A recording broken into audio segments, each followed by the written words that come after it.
Alhamdulillahi wa kafa, wassalatu wassalamu ala sayyidina al-mustafa wa ala alihi wa sahbihi ahli sidqi wal wafa. Allahumma salli wa sallim ala sayyidina Muhammadin wa ala ali sayyidina Muhammad. Assalamualaikum warahmatullahi wabarakatuh. Awalan sa'arif nafsi lakum. Nama saya Teguh Priyanto, asal dari Tegal. Sekarang saya merupakan salah satu santri di Pondok Pesantren Tarim Al-Ghana Lil Ulum Al-Islamiyah, Mijen, Kota Semarang. Yang mana pondok pesantren tersebut diasuh langsung oleh beliau Abuya Al-Habib Ja'far Shadiq bin Alwi Al-Munawwar, hafizahullahu ta'ala wa ra'ah. Baik, pada kesempatan kali ini saya akan membacakan kitab Fathul Qorib yang merupakan syarah daripada Matan Takrib atau Matan Abi Syuja'. Pada kesempatan kali ini saya akan membacakan fasal terkait masalah waktu-waktu yang mana sholat dilarang di dalamnya. Langsung saja. A'udzubillahi minasyaitonirrajim. Bismillahirrahmanirrahim. Qala al-musannif rahimahullahu ta'ala wa nafa'ana bihi wa bi'ulumihi wa bi asrarihi fid daraini amin ya rabbal alamin. Faslun ay hadza faslun. Ay hadza tegese utawi iki ku fasal suwiji. Fil auqati ing dalam pira-pira wektu allati kang tukrahu ten makruhaken apa as-salatu salat fiha ing dalam al-auqat tahriman kelawan makruh tahrim kama kaya dene keterangan fir raudhati ing dalam kitab raudhah wa syarhil muhadzab lan syarah muhadzab huna ing dalam ikilah bab wa tanzihan lan kelawan makruh tanzih kama kaya dene keterangan fit tahqiqi ing dalam kitab tahqiq wa syarhil muhadzab lan syarah muhadzab fi nawaqidil wudu'i ing dalam bab kang nerangaken pira-pira kang batalaken wudu. Jadi pasal ini menerangkan masalah waktu-waktu yang mana sholat dilakukan pada waktu tersebut itu hukumnya makruh. Pada kitab Raudhah dan syarah muhadzab disebutkan bahwasanya makruhnya adalah makruh tahrim, makruh yang mendekati keharaman. Jadi tatkala seseorang sholat di waktu-waktu tersebut maka akan mendapatkan dosa. Disebutkan juga makruhnya makruh tanzih, tidak sampai mendekati keharaman, makruh biasa sebagaimana yang disebutkan dalam kitab tahqiq dan syarah muhadzab di bab nawaqidil wudu, hal yang membatalkan wudu. Bismillahirrahmanirrahim. Wa khamsatu awqatin utawi lima pira-pira wektu iku la yusalla ora den salati fiha ing dalam khamsatu awqat apa illa salatun kejaba salat laha kang iku tetep kaduwe salat sababun utawi sebab imma mutaqaddimun anapun sebab iki mutaqaddimun atau disiti kal faitati kaya dene salat kang pot au muqarinun utawa sebab iki muqarin barengi ka sholatil kusufi kaya dene salat kusuf atau gerhana wal istisqa'i lan salat istisqa atau meminta hujan. Ada 5 waktu yang mana dimakruhkan seseorang melaksanakan sholat di dalamnya kecuali sholat yang memiliki sebab. Sebabnya boleh jadi mutaqaddim atau didahulukan seperti sholat yang telah terlewat, au muqarin ataupun sebabnya berbarengan. Ka sholatil kusufi seperti sholat gerhana dan sholat istisqa atau meminta hujan. Fal awalu mengko utawi kang pertama minal khamsati saking 5 iku as-sholatu sholat allati kang la sababa ora ono sebab iku maujud laha kaduwe as-shalah idza fu'ilat ari kalan den lakoni apa as-sholat ba'da sholati subhi ing dalem sawise salat subuh. Watastamir lan dadi terus apa al-karahatu kemakruhan hatta tatlu'a sehingga meletek apa asyamsu srengenge. Dari 5 waktu tersebut yang pertama adalah salat setelah subuh. Tatkala seseorang melaksanakan salat yang tidak memiliki sebab kemudian dilaksanakan di waktu subuh, maka hukumnya adalah makruh tahrim, makruh yang mendekati haram. Kalau orang tersebut melakukan dengan mengetahui keharaman tersebut atau kemakruhan tersebut, maka hukumnya berdosa. Tapi kalau seseorang tersebut tidak mengetahui hukum aslinya, maka dima'fu.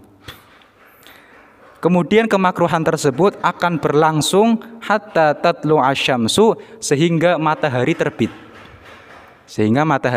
terbit. Itu yang pertama. Yang kedua, wa tsani utawi kang nomor loro iku as-shalatu salat inda tulu'iha ing dalem arikalane mleteke srengenge. Fa idza tala'at mengko arikalane mletek apa asyams hatta tatakamala sehingga dadi sempurna apa asyams wa tartafi'a lan dadi munggah apa asyams qadra ramhin kelawan sepadane tombak fi ra'yil aini ing dalem penglihatane mripat. Waktu yang kedua, yang mana tatkala kita melakukan sholat di dalamnya ini makruh tahrim, adalah waktu tatkala matahari ini terbit. Hatta tatakamala sehingga menjadi sempurna, wa tartafi'a dan matahari ini naik qadra ramhin sekira-kiranya seukuran tombak fi ra'yil aini di pandangan mata. Itu juga makruh tatkala kita melaksanakan sholat di dalamnya yang sholat itu tidak memiliki sebab. Kemudian yang ketiga sekarang, wa tsalitsu anapun utawi kang nomor 3 iku as-shalatu sholat idza stawat arikalane tepat apa syams hatta tazula sehingga lingsir apa syams an wasatis samai saking tengah-tengah langit. Waktu ketiga adalah waktu di mana matahari tepat berada di tengah-tengah langit. Itu makruh tahrim tatkala kita melaksanakan sholat di dalamnya. Wa yustasna lan den kecualikaken min dzalika saking mengkono-mengkono idza stawat hatta tazul apa yaumul jum'ati dina Jumat. Jadi kalau hari Jumat itu tidak ada kemakruhan tatkala kita melaksanakan sholat di waktu tatkala matahari berada di tengah-tengah langit. Fala tukrahu mengko ora makruhaken apa as-shalatu sholat fihi ing dalem yaumul Jumat tadi waktul istiwa ing dalam waktul istiwa ya. Jadi tidak makruh tatkala kita melaksanakan sholat di hari Jumat yang mana posisi matahari ini bertepatan di tengah-tengah langit. Wa gadalan iku kaya mengkono juga haramu Makkah utawi tanah haram Mekah al masjidu bayane masjid wa ghairuhu lan saliyane masjid. Fala tukrahu mengko ora makruh apa sholatu sholat fihi ing dalam haram Makkah fi hadhil awqati ing dalam ikilah pira-pira waktu kulliha ya sakabehane awqat sawaun padha uga iku padha uga sholat sapa man sunnat tawafi ing sholat sunnah tawaf au ghairaha utawa sakliyane sunnah tawaf. Kemudian juga di tanah haram di kota suci Mekah di masjidnya ataupun bukan masjidnya, itu tidak ada kemakruhan tatkala kita melaksanakan sholat di 5 waktu yang terlarang. Semuanya. Jadi kalau di posisi kita berada di tanah Mekah, di masjidnya ataupun bukan masjidnya, itu tidak ada waktu yang terlarang untuk melaksanakan sholat. Baik sholat itu adalah sholat sunat tawaf ataupun lain daripada sholat sunat tawaf.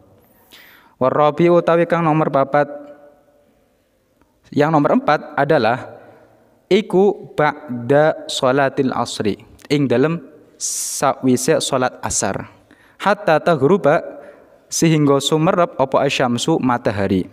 Waktu yang keempat yang mana kita dilarang untuk melaksanakan sholat yang tidak memiliki sebab adalah waktu setelah sholat asar sampai matahari tenggelam.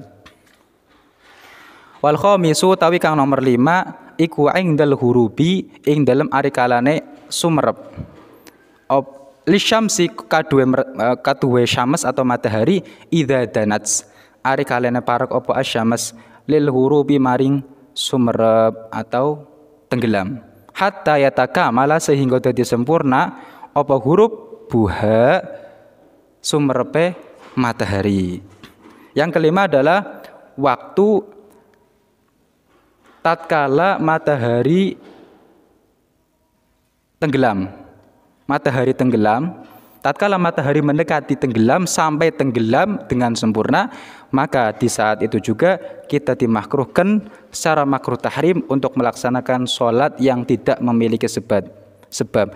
Adapun sholat yang tadi yang memiliki sebab, sebagaimana mutaqaddim, seperti sholat al-faitah atau sholat-sholat yang telah kita lewatkan, atau sholat qadha, itu diperbolehkan. Ataupun sebab muqarin yang bersamaan seperti sholat gerhana matahari, itu juga diperbolehkan dilakukan tatkala berada di 5 waktu tersebut yang sebenarnya diharamkan atau dimakruh tahrimkan kita melaksanakan sholat. Mungkin itu yang dapat saya sampaikan terkait masalah fasal fil awqati allati la tukrahu as-sholatu fiha. Kemudian sekarang berlanjut kepada pembahasan bersama teman saya yang bernama Kang Rizky. Monggo silakan Kang Rizky boleh bergabung di sini. Barangkali ada pertanyaan atau ada sesuatu yang kurang jelas, monggo bisa dipertanyakan. Nanti insya Allah saya akan menjawabnya.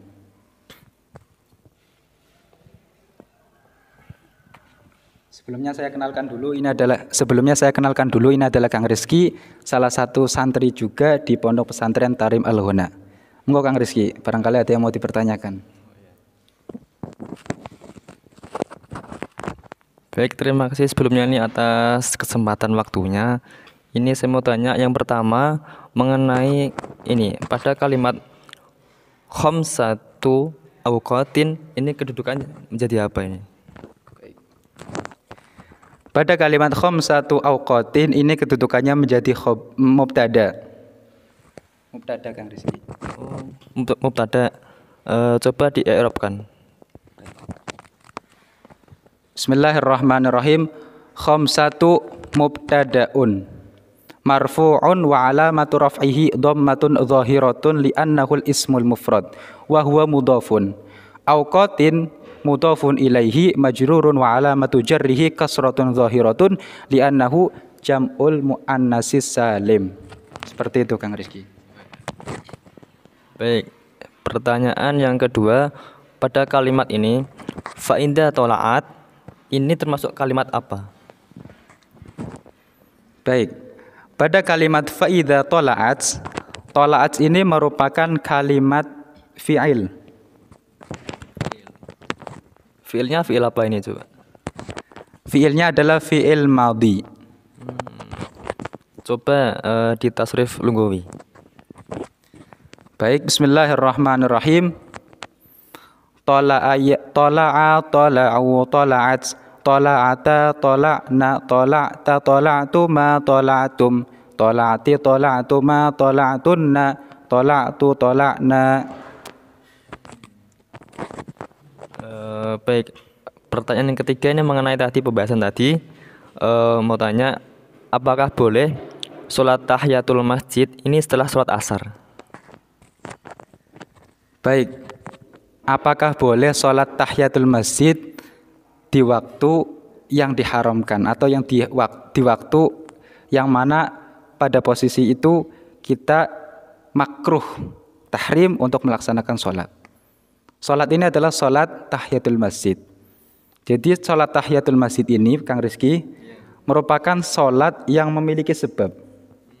Ya, karena kenapa kita sholat tahiyatul masjid? Karena kita masuk masjid. Lihurmatil masjid, maka kita sholat tahiyatul masjid. Sebagaimana keterangan yang telah disampaikan saya tadi, imam mutaqaddimun, adapun tatkala sebabnya itu didahulukan, maka diperbolehkan sholat di waktu-waktu yang terlarang ini. Lah, sholat tahiyatul masjid ini merupakan sholat yang memiliki sebab mutaqaddim. Sebabnya terlebih dahulu baru sholat. Kita masuk masjid dulu baru sholat tahiyatul masjid. Jadi tidak apa-apa untuk melaksanakan sholat tahiyatul masjid ba'dal asr, setelah sholat asr. Ini juga sebagaimana hadis Nabi SAW, bahwasanya beliau bersabda, idza dakhala ahadukum al-masjida fala yajlis hatta yusalliya rak'atain. Tatkala salah satu di antara kalian masuk ke dalam masjid, maka hendaknya jangan duduk terlebih dahulu sebelum sholat 2 rakaat. Maksudnya adalah sholat tahiyatul masjid. Lihurmatil masjid, menghormati masjid. Begitu. Jadi kesimpulannya, sholat tahiyatul masjid dilakukan setelah sholat asar, ini hukumnya tidak apa-apa.